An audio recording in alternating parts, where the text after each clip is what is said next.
Bismillahirrahmanirrahim. Terima kasih Puan Pengerusi.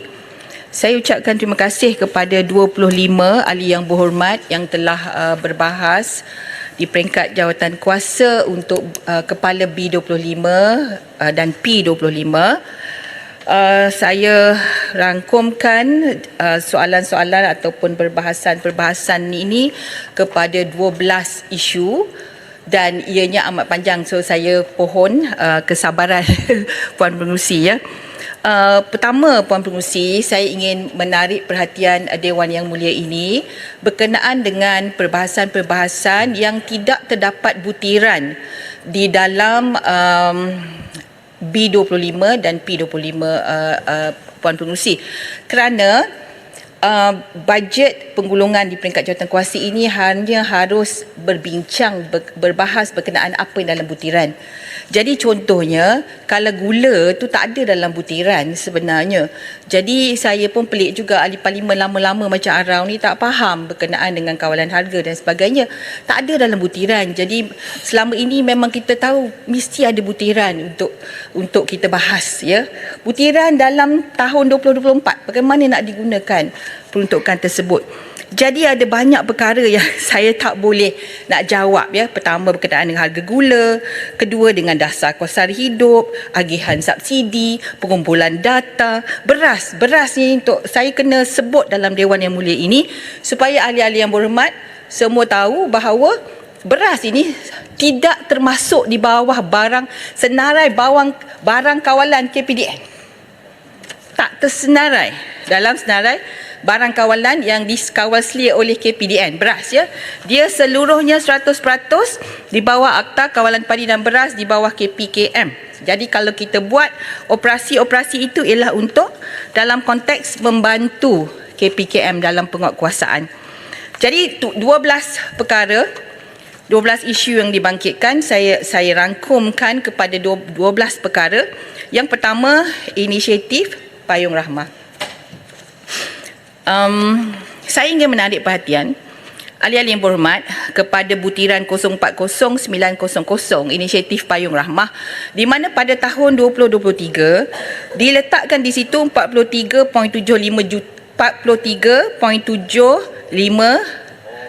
juta ya untuk inisiatif Payung Rahmah berbanding dengan 200 juta pada tahun 2024. Ramai yang bertanya bagaimana pecahannya, dan ada juga yang menyatakan kegembiraan kerana ada peningkatan yang begitu tinggi. Saya nak kongsi ya, Puan Pengerusi, jualan rahmah 100 juta dia tidak termasuk di bawah B25 pada tahun 2023.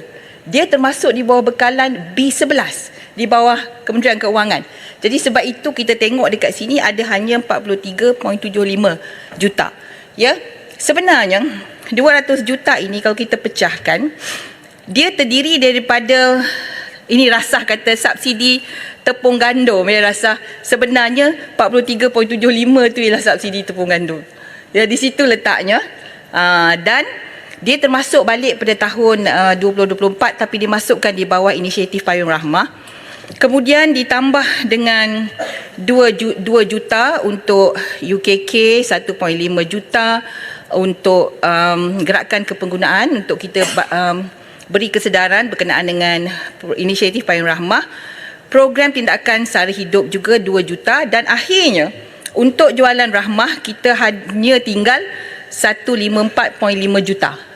154.5 juta untuk jualan rahmah dan pasar rahmah ya. Jadi not much difference kerana 100 juta dalam diumumkan 2023, 50 juta ditambah oleh Yang Amat Berhormat Perdana Menteri. Jadi tahun 2024 154.5 juta yang sebenarnya. Kemudian berkenaan dengan menu rahmah, saya ingin menarik perhatian bahawa sehingga pada 2 hari bulan 11 2023 diumumkan dan dibuka untuk pendaftaran sesiapa yang menawarkan menu rahmah, menjual menu rahmah ya, kerana kita memberikan kad insentif kepada peniaga-peniaga yang menawarkan menu rahmah, di mana setakat ini pada 14 hari bulan November 43 permohonan sudah kita terima, dan untuk pengusaha Menu Rahmah ini mereka boleh mendapat diskaun untuk beli barang, ada yang sehingga 40% dengan 6 orang rakan strategik kita. Rakan strategik yang telah dilantik oleh KPDN ialah Aeon Big, Econsafe, Giant, Lotus, Maidin dan NSK, dan mungkin akan bertambah lagi rakan-rakan strategik ini. Setakat ini ada 2,894 pengusaha Menu Rahmah. Alhamdulillah mereka bertahan selama setahun. Kita dengar juga apa yang dikatakan oleh pengusaha, sebab kita memang tak ada dalam peruntukan kita untuk Menu Rahmah, maka kita bawa kad insentif ya untuk pengusaha-pengusaha Menu Rahmah ini. Jadi berkenaan dengan impak kajian, kita sudah pun melancarkan satu kajian impak inisiatif Payung Rahmah, dan ianya kita belum dapat lagi dia punya dapatan daripada kajian tersebut. Sama ada ianya sustainable. Setakat ini kita lihat dalam keadaan kita menangani kos sara hidup ini, inisiatif Payung Rahmah ataupun Jualan Ar-Rahmah ini adalah satu program yang amat-amat dinantikan ya untuk membantu rakyat. Setakat ini pada 14 November kita telah pun mengadakan 3,530 program Jualan Rahmah dan melibatkan 5.059 juta pengunjung. Jadi itu program Jualan Rahmah. Berkenaan dengan ayam ya, harga ayam ni sebenarnya dia tidak ada dalam butiran, tapi oleh kerana dibawa berkenaan dengan ayam mahal di utara Sarawak, salah satu daripada jalan penyelesaiannya ialah untuk menawarkan Jualan Rahmah ayam di Sarawak, di utara Sarawak. Di masa yang sama, kita juga akan menyiasat di bawah Akta Kawalan Harga dan Anti Pencatutan, dan sekiranya didapati ada pencatutan, maka notis akan dikeluarkan kepada peniaga-peniaga yang menaikkan harga yang begitu tinggi. Kita juga akan mengadakan libat urus dengan industri untuk mengenal pasti apa dia punca kepada kenaikan tersebut. Itu yang pertama. Isu yang kedua, Yang Mohd Timbalan Menteri, mohon rasa. Ya. Ini berkenaan dengan, saya ucapkan terima kasih kepada Yang Mohd Timbalan Menteri yang memberikan penjelasan berkenaan dengan subsidi untuk tepung gandum tadi. Maknanya subsidi tu masih ada. Cuma kenapa dia boleh tukar putiran tu? Mohon penjelasan daripada Yang Mohd Timbalan Menteri. Terima kasih Rasa. Saya mencadangkan Rasa ajukan kepada Kementerian Kewangan nanti.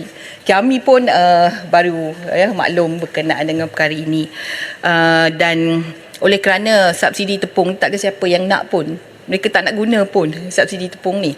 Dia tak ada satu pun syarikat yang memohon untuk mendapatkan subsidi tepung gandum ini ya. Jadi saya teruskan ya. Terima kasih Puan Pengerusi.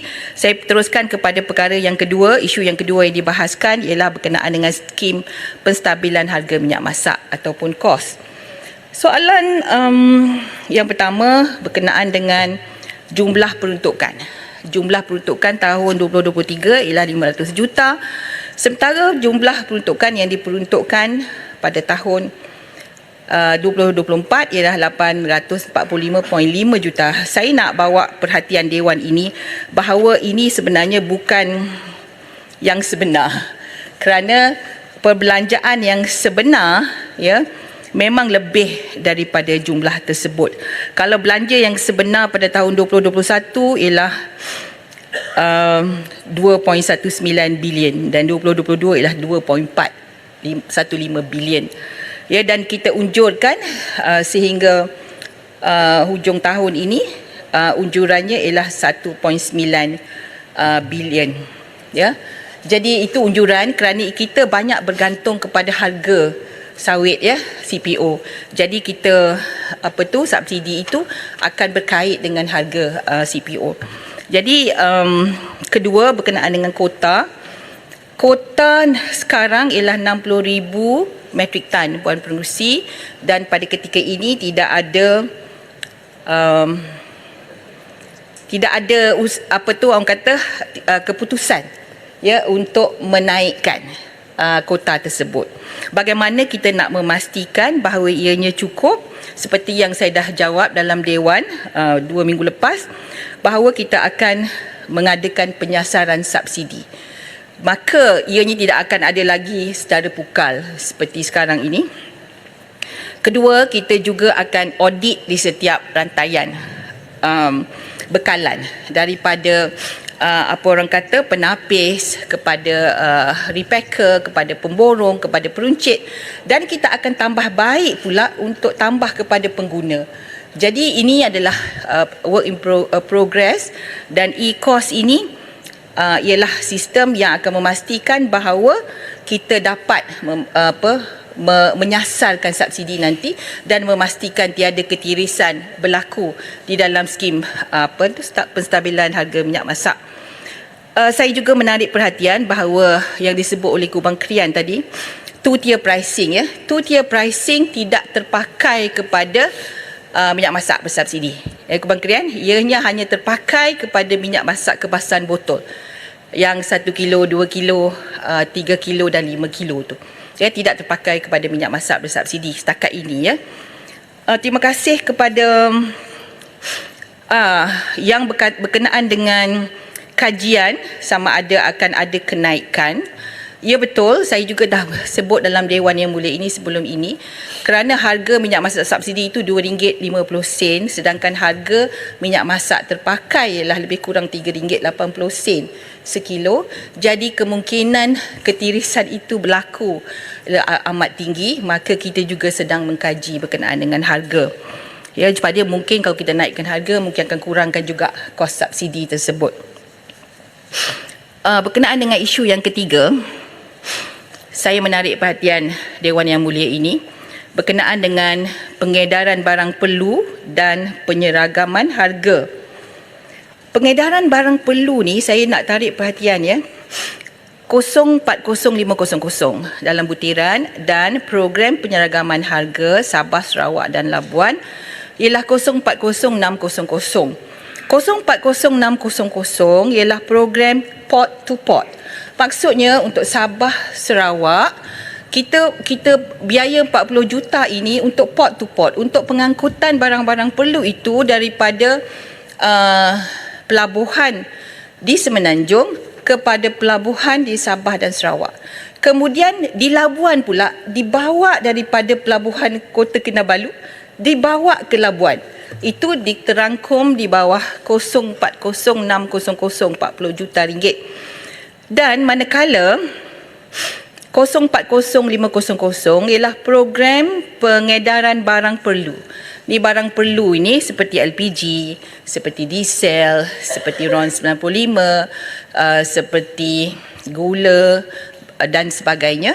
Ini ialah dia melibatkan penambahan 2 zon ya, tanpa penambahan bajet. Okey, tanpa penambahan bajet. Kalau kita tengok ada penambahan bajet 25 juta tu. Tapi saya nak tarik perhatian lagi sekali, 25 juta ni ada di bawah B11 juga. Sebenarnya dalam 2023 kita juga terima 225 juta. Ya, 225 juta. Jadi tidak ada penambahan bajet, tapi ada penambahan zon, ada penambahan kawasan pengedaran dan ada penambahan pos.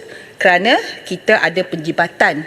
Ya, kita ada penjibatan dalam kita buat melalui tender, rundingan harga dan sebagainya. Okey, berkenaan dengan penguatkuasaan.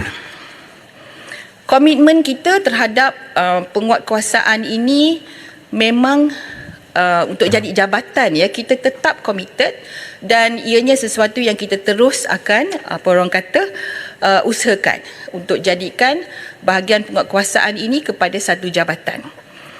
Dan juga saya nak menarik perhatian bahawa ada 2,200 penguatkuasa lebih kurang ya di seluruh negara, dan mereka perlu jalankan tugas mereka Ya, dia kita nak minta kita nak pastikan tiada ketirisan. Tapi di masa yang sama kita tanya berkenaan dengan peningkatan bajet peruntukan untuk penguatkuasaan. Sebenarnya mereka perlu tambah kepada kemampuan mereka menjalankan penguatkuasaan. Mereka juga akan diperuntukkan sebahagian daripada peruntukan ini untuk jalankan forensik, kerja-kerja forensik. Mereka tempat eksibit mereka juga perlu dinaik taraf dan sebagainya supaya kes-kes ini boleh orang kata dikenakan tindakan di mahkamah, bukan setakat dia ambil dikonfiskate, tapi perlu dikenakan tindakan. Jadi perlu ada tempat nak simpan barang, perlu ada kajian forensik, perlu ada kuasa kepada mereka nak guna drone dan sebagainya. Inilah antara peruntukan-peruntukan yang dimasukkan di dalam bajet penguatkuasaan. Berkenaan dengan data detail tadi yang diminta oleh Arau, saya kira nanti saya berilah obsteris itu dari segi detailnya.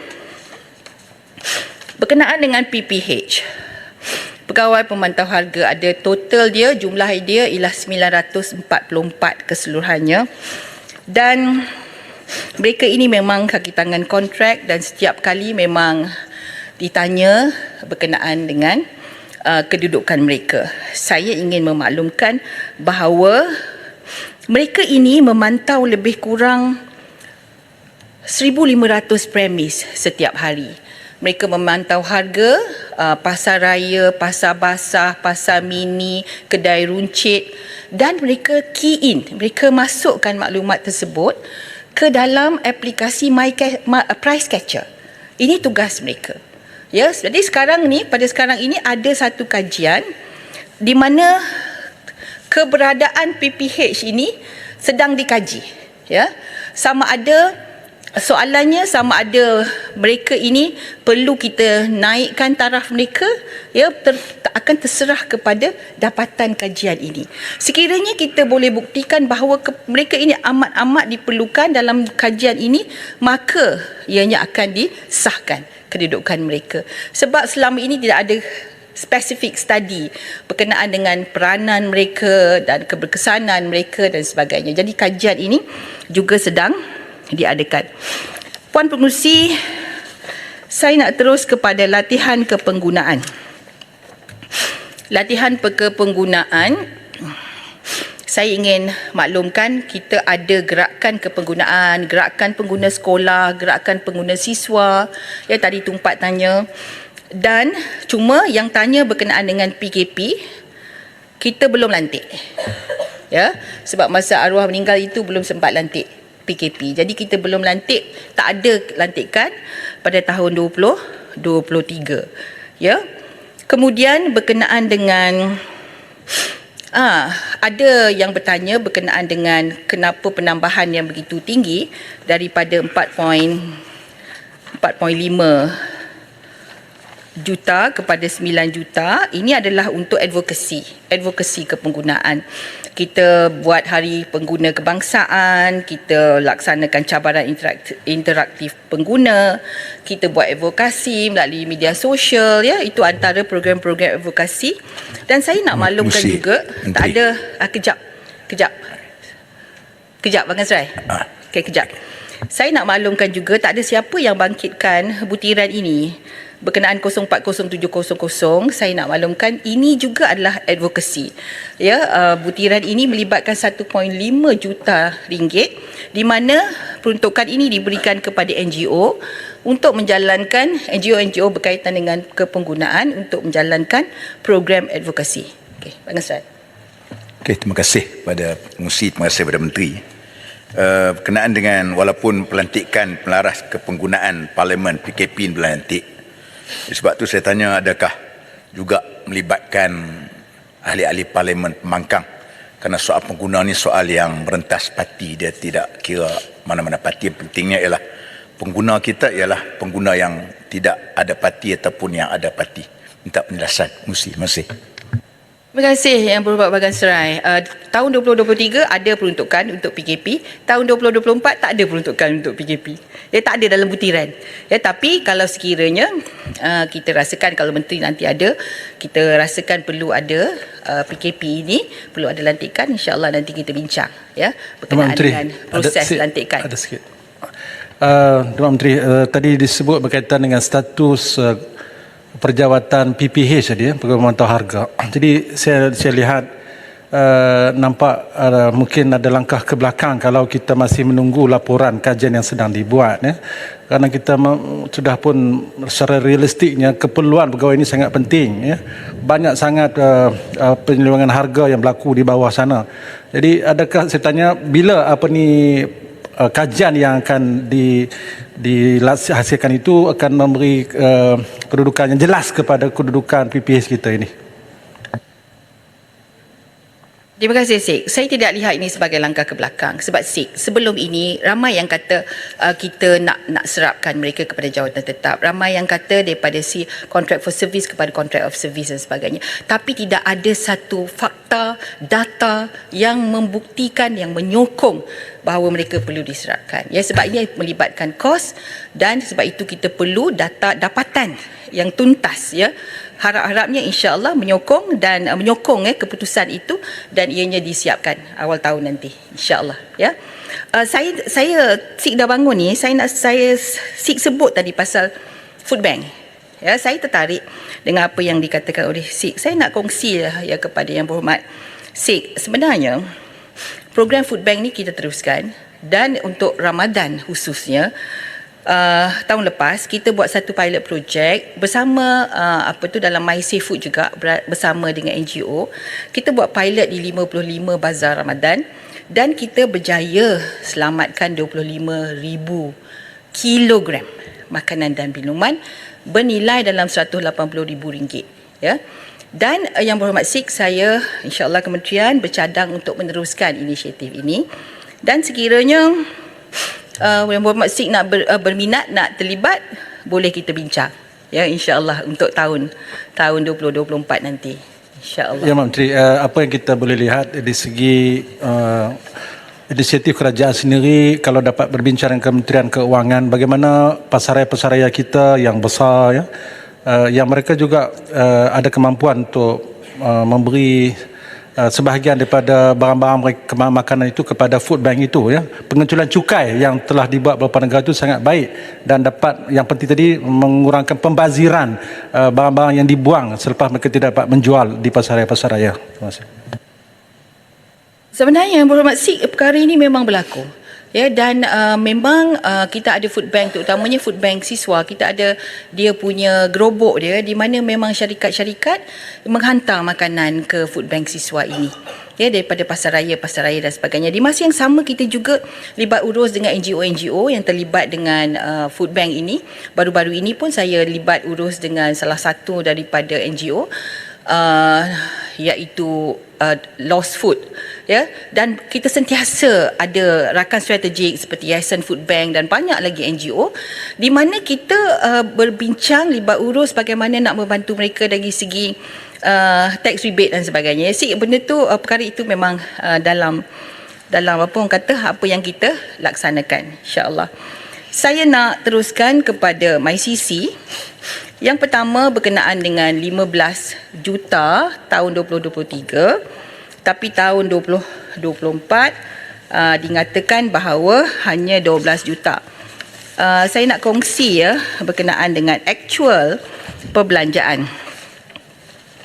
12 juta pada tahun 2024. Tapi di butiran yang lain 050300 ada 5 juta disebut one off untuk rejim kawalan penggabungan 5 juta. Jadi 12 juta campur 5 juta dah 12 juta di situ. Kemudian ada 1.1 juta untuk menjalankan kajian yang selari dengan implementasi undang-undang persaingan ni yang Selayang sebut tadi. Jadi 1.1 dah 18.1 million dengan izin Puan Pengerusi. Dan kemudian yang Amat Berhormat Perdana Menteri ada lagi menyebut 10 juta untuk memperkukuhkan kapasiti dan fungsi MyCC dalam menangani khasnya kartel. Jadi jumlahnya Tan Sri Pengerusi, jumlahnya ialah 28.1 juta untuk 2024, ya. Cuma dia berada di beberapa butiran dan di beberapa tempat. Jadi lebih daripada tahun 2023. Jadi insya-Allah dengan tambahan itu akan memperkasakan lagi MyCC dan juga akan ada kajian khusus untuk apa orang kata akta rejim kawalan penggabungan ini nanti, ya. Okey, Tan Sri Pengerusi, saya mohon sedikit lagi masa untuk Silakan. teruskan. Berkenaan dengan franchise 2 juta dalam butiran, Sebelum pindah ke butiran lain, saya nak balik pada yang disebut MyCC tadi tentang penguat kuasa. Daripada jawapan Menteri pada 1 bulan, penguat kuasa kita ada 17 orang pegawai penyiasat sahaja. Saya inginkan pengesahan, apakah betul jumlah ini? Kalau betul, sebab ini jawapan dalam Parlimen pada 1 November lalu. Jadi kalau 17 orang saja nak kawal seluruh negara, saya fikir ini satu beban yang tak mampu dibuat. Dan saya ingin dapat penjelasan apakah jumlah tersebut tepat ataupun hasrat kajian untuk menambahkan pegawai penyiasat bagi mengenai masalah persaingan pasaran ini. Terima kasih. Kubang Krian, dari saya baca MyCC punya komen, dari bajet ini MyCC telah memulakan rancangan yang besaran untuk meningkatkan jumlah keseluruhan pegawai kepada 162, iaitu tambahan, ya, sebanyak 90 saya rasa. Jadi bahagian penyiasatan, penguatkuasaan dan penubuhan bahagian pegawai rejim penggabungan, ya. Jadi keseluruhan itu akan ada menjadi kepada 162 keseluruhannya. Terima kasih Yang Berhormat Kubang Krian atas soalan.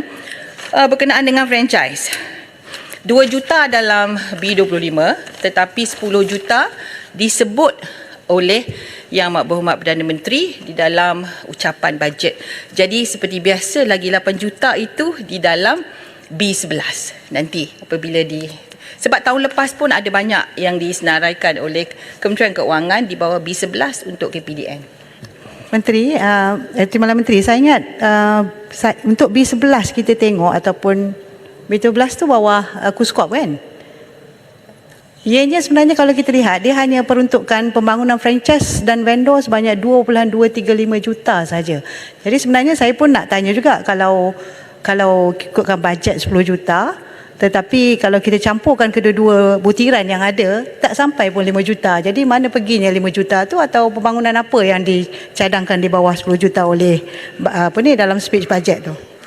Dalam bajet, ucapan bajet itu disebut berkenaan dengan pembangunan franchise keluar negara, ya. Jadi ianya selalu akan dibawa, ya. B10. Sorry, saya silap, B10, ya. Jadi bawah pembangunan franchise keluar negara itu disebut, dan juga kita juga sedang memohon berkenaan dengan grant franchise mikro dan franchise mampu milik itu yang di bawah Kementerian Keuangan.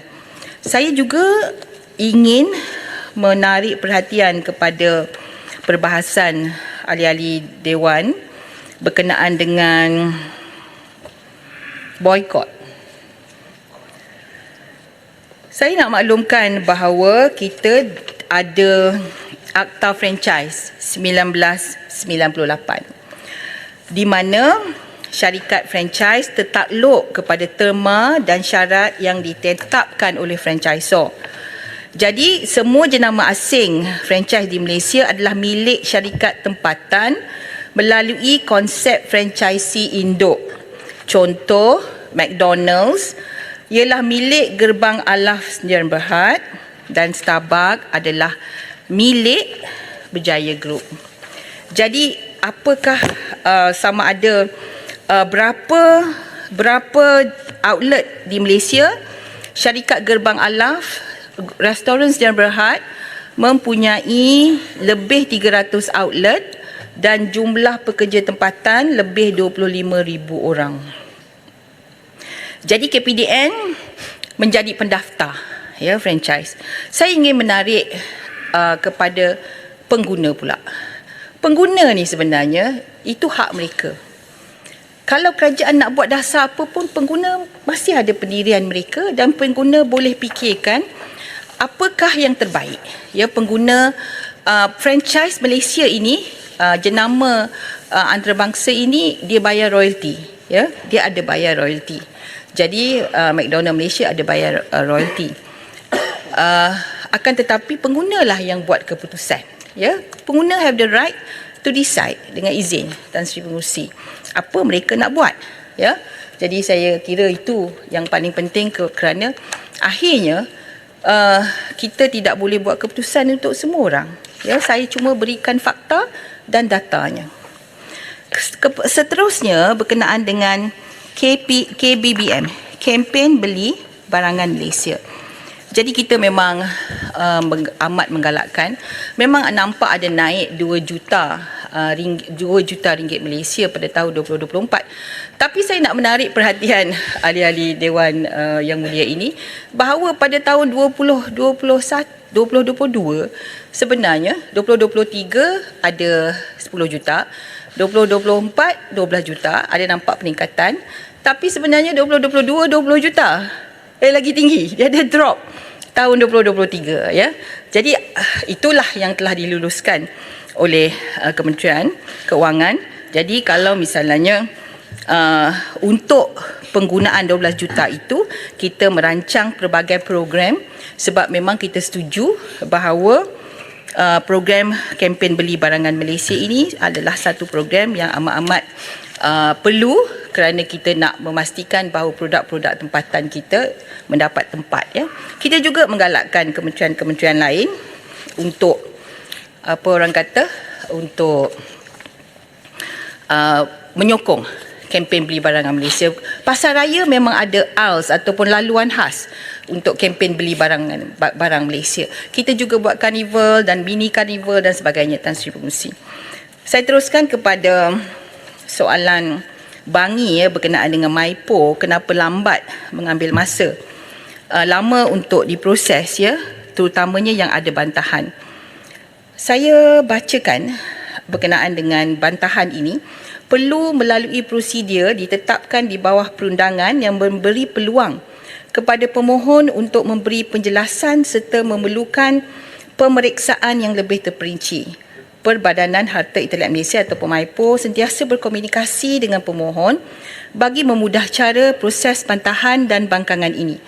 Bagi menangani masalah kaki tangan yang bersara, Maipo membuat pengambilan kaki tangan baharu secara berperingkat dan diberikan latihan berterusan bagi meningkatkan kemahiran dan kecekapan supaya proses permohonan dapat dilaksanakan dengan lebih efisien ya. Jadi Maipo juga menyediakan inisiatif expedited examination untuk cap dagangan dan paten bagi permohonan clear cut case tanpa bantahan sekiranya pemohon berhasrat mendaftarkan dengan pantas. Jadi itu akhir sekali Tan Sri Pengerusi berkenaan dengan TTPM, soalan berkenaan dengan advokasi. Saya maklumkan advokasi jumlah pada tahun ini adalah 40 advokasi merangkumi pelaksanaan TTPM negeri. Setiap negeri dah selesai ikut sasaran pelaksanaan advokasi masing-masing iaitu 2 atau 3 advokasi setiap negeri.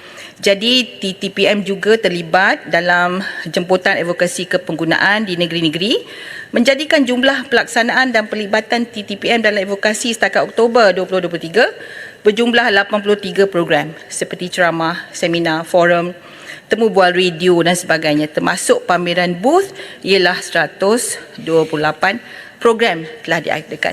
Jadi sekali lagi saya ucapkan terima kasih kepada semua. Sikit yang Muhammad. Sikit sebab yang Muhammad sebab saya meneliti jawapan yang Muhammad. Yang Muhammad boleh jawab macam betul ni. Sikit ya Tuan Pengerusi. Saya tahu Tuan Pengerusi berpuasa nak pergi buka puasa. Minum air dulu. Tadi Menteri kata tentang syarikat luar yang ada franchise di negara ini seperti nama yang telah disebutkan. Yang Hormat kata pendirian kerajaan ini hak pengguna. Kerajaan hanya memberi angka. Jadi saya, Yang Hormat, apa pendirian kerajaan? Sebab kalau berterusan sudah pasti pekerja-pekerja yang begitu banyak itu harus kena ada alternatif, cara lain untuk membolehkan mereka meneruskan kehidupan dengan kepakaran yang ada kepada mereka. Saya telah mencadangkan beberapa perkara tadi. Jadi saya ingin bertanya, apakah pendirian kerajaan tentang pengguna boikot orang yang menyokong Israel? Yang Berhormat Arau, saya kira soalan Yang Berhormat Arau ni memang trick question. Sebab Yang Berhormat Arau, kita sebagai kerajaan, pendirian kita ialah menyokong Palestin. Ya, itu pendirian kita. Tapi sama ada interpretation tu nak menyokong boikot atau tidak, itu terserah kepada individu pengguna. Kerana Yang Berhormat Arau, pengguna tu terserah kepada dia. Dia rasa lebih penting untuk dia memboikot ataupun lebih penting nak menyelamatkan. Jadi ini setakat ini kementerian tidak membuat ketetapan pendirian berkenaan dengan perkara tersebut. Jadi pengguna ini harus berfikir, ya. Kalau 25,000 tadi, pengguna fikirlah macam mana pengguna nak buat keputusan, nak masuk ke tak nak masuk, nak masuk ke tak nak masuk, ya. Jadi Yang Berhormat Arau, terima kasihlah atas trick question tersebut, tapi taklah sepatutnya. Saya ikhlas Yang Berhormat. Terima kasih Tan Saya nak Sri tanya, Pengerusi. Saya ucap apa terima yang kasih kerajaan kepada boleh- 25 yang berbahas. Apa yang Assalamualaikum kerajaan boleh warahmatullahi tolong taala wabarakatuh. kalau jadi apa-apa kepada pekerja ni? Bukan saya ada niat lain. Mana boleh orang berpuasa niat lain? Baik.